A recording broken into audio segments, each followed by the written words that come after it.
Good morning, dear student. How are you? I hope you are good. I hope you are well and you are studying well.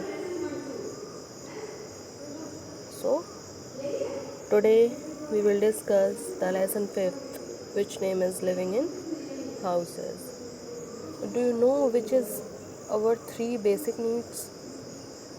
क्या आपको पता है कि अपनी तीन basic needs कौन सी होती हैं? Which is the three basic need of human life? The first basic need of human life is food. Second basic thing of human life is cloth.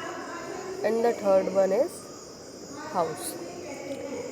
Where we live in house. We have a particular address to live. We have a particular address of our house where we live. So without the house we can't live. अगर घर ही नहीं होगा तो कहाँ रहेंगे? We are not the early men जो caves में रहें. So we need house to live. We need food to eat. We need water to drink. But today's lesson is about house. So we all live in house. But in the every era, the structure of the house is changed. लेकिन हम अभी जिस घर में रहते हैं, early man इस तरह के घर में नहीं रहते थे. They are lived in cave. तो जब भी हम एरा चेंज करेंगे, घर के टाइप भी चेंज होते जाएंगे. First thing is that. Second thing is that कि जब भी हम सोसाइटी और कल्चर चेंज करेंगे, इन दैट वे उस स्थिति में भी घर चेंज होते जाएंगे, मतलब स्ट्रक्चर चेंज होते जाएंगे. Structure will be changed of the houses. Like जब हम गांव में रहते थे, we all are connected from the villages. So जब हम गांव में रहते थे तो वहाँ किस तरह के घर होते थे? वहाँ घर होते थे, they are made from the mud, they are made from the bamboo sticks. These kind of houses we can see in the village. But now in the cities this type of house is not available. इस तरह के घर अब नहीं होते हैं. In the houses in the cities, the house we live, they are made from the मतलब stone, cement, all these things to prepare that.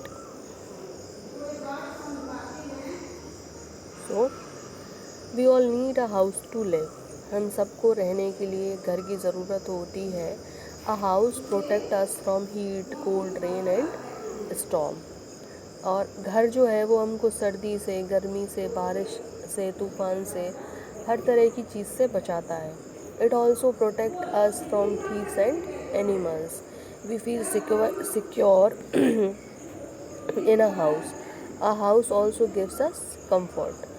ये हमको सर्दी से, गर्मी से, बारिश से, तूफ़ान से तो बचाता ही है, साथ ही साथ चोरों से और जानवरों से भी बचाता है. घर में हम कैसा फील करते हैं? What you feel at your home? We feel safe and secure. We feel comfortable. So we feel secure in the house. A house also gives us comfort. There are different type of house. Some houses are Kutch house. Kutch house are made of mud, wood, bamboo, straw and leaves. Straw and leaves. Kutch house are mainly built in village. इससे पहले अभी जब मैं बता रही थी कि गांव में किस तरह के घर होते थे, गांव में कच्चे घर हुआ करते थे. कच्चे घर होते थे, वो काय से बने होते थे? They are made of mud, मिट्टी, वुड, लकड़ी, बम्बू, स्ट्रॉ लीव्स, मतलब बांस की लकड़ियाँ, स्ट्रॉ लीव्स, इन सब से बने होते थे. Such house are not very strong. लेकिन वो इतने स्ट्रॉन्ग नहीं हुआ करते थे. Some houses are pucha house. Pucha house are made of bricks, cement, stone and iron. Pucha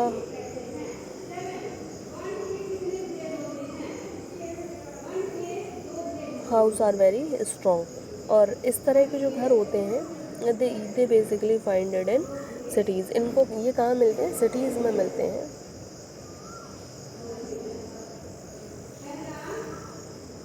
some houses are pucca houses और they are made of bricks, cement. और ये पक्के घर इस तरह के कहाँ मिलते हैं? शहरों में। Pucca house are built in town and cities and as well as in village. In town and cities, most houses are पक्का हाउस। इस तरह के घर जो होते हैं वो गांव में भी मिल जाते हैं, शहर में भी मिल जाते हैं, कस्बों में भी मिल जाते हैं, अब तो गांव में भी बनने लगे हैं। There are different kind of पक्का houses. A bungalow is a big and one-story building with a garden and lawn. Multi-story building have many houses, one above the other. Each house is called a flat. A sky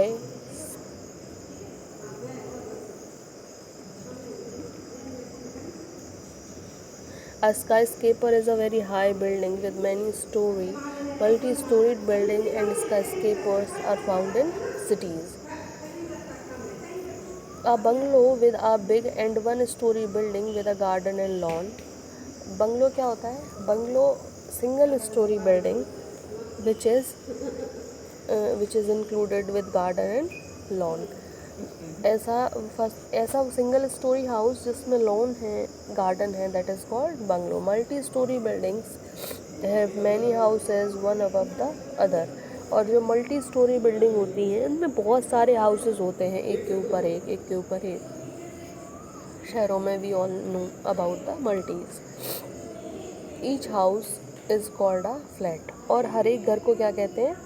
each house is called flat. A skyscraper is a very high building which have many stories. और skyscrapers जो होती हैं वो एक इस तरह की building होती हैं जिसमें बहुत सारी स्टोरीज होती हैं. Multi storeyed building are skyscraper and found in cities. और इस तरह की जो बिल्डिंग्स होती हैं वो कहाँ मिलती हैं? वो शहरों में मिलती हैं. Come here. Some people live in a house which goes from one place to other. Such a house is called Karwaan.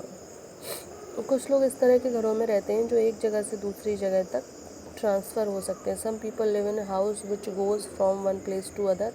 Such a house is called Karwaan. We make the service of many people to build a house.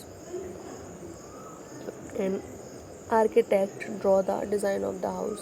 एक घर को बनाने में बहुत सारे लोग included होते हैं, बहुत सारे लोगों की हेल्प हमें चाहिए होती है. First is architect. आर्किटेक्ट वो होते हैं जो किसी भी घर का नक्शा डिज़ाइन करके देते हैं. Mason build the roof and wall of the house with the brick, cement and sand. The carpenter then make the door and window of the house. Electrician fixes wire, light and fence. House whitewashed or painted by a painter. Many other worker also help in building a house. घर को बनाने में किस किस की ज़रूरत होती है? सबसे पहले तो आर्किटेक्चर की ज़रूरत होती है. आर्किटेक्ट की ज़रूरत होती है जो घर का नक्शा बना के दे. उसके बाद एक काम करने वाले की ज़रूरत होती है, उसको मेसन बिल्ड कहते हैं, मेसन कहते हैं. जो घर बनाता है जिसको हिंदी में मिस्त्री कहते हैं, जो सीमेंट से, ईंट से और बालू से, मोरम से घर का स्ट्रक्चर खड़ा करता है. उसके बाद एक कारपेंटर की, एक बढ़ई की ज़रूरत होती है जो दरवाजे और खिड़कियां बना के देता है. उसके बाद एक इलेक्ट्रीशियन की ज़रूरत होती है जो घर में वायर फिक्स करता है, पंखे लगाता है, लाइट्स लगाता है. और उसके बाद पेंटर की ज़रूरत होती है जो फाइनली घर को पेंट करके हमें देता है. तो इस तरह से हम बहुत सारे लोगों की हेल्प से घर तैयार कर पाते हैं. और आज हम लोग जहाँ इतने कंफर्टेबली रहते हैं, इसको कंप्लीट करने में बहुत सारे लोगों का कंट्रीब्यूशन है. So we always thankful to peoples those who are helping us.